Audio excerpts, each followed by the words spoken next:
ایک دفعہ نبی کریم صلی اللہ علیہ وسلم ایک انصاری صحابی کے باغ میں تشریف لے گئے۔ صحابہ کہتے ہیں کہ ہم سب نبی کریم صلی اللہ علیہ وسلم کے ساتھ تھے، تو ہم نے کیا دیکھا کہ سامنے سے ایک اونٹ دوڑتا ہوا آیا اور حضور کے قدموں کے نیچے سر رکھ کے رونے لگا، روتا رہا، آنسو بہاتا رہا۔ تو حضور نے اس کے سر کے اوپر ہاتھ پھیرا، اس کو تسلی دی، پھر وہ چپ ہو گیا۔ تو حضور نے ہم سب سے فرمایا کہ اس کے مالک کو بلا کے لاؤ، اس اونٹ کا مالک کون ہے؟ ہم گئے اور اس کے مالک کو پکڑ کے لائے۔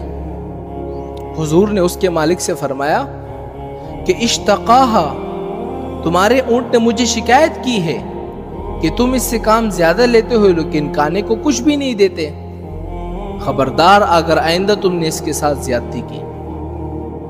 اب دیکھیں نا، اونٹ ایک جانور ہے، جانور کو بھی یہ پتہ ہے کہ یہ نبی کریم صلی اللہ علیہ وسلم ہے، جانور کو بھی یہ پتہ ہے کہ نبی کریم صلی اللہ علیہ وسلم میری بات سنیں گے، سمجھیں گے اور میری مدد فرمائیں گے۔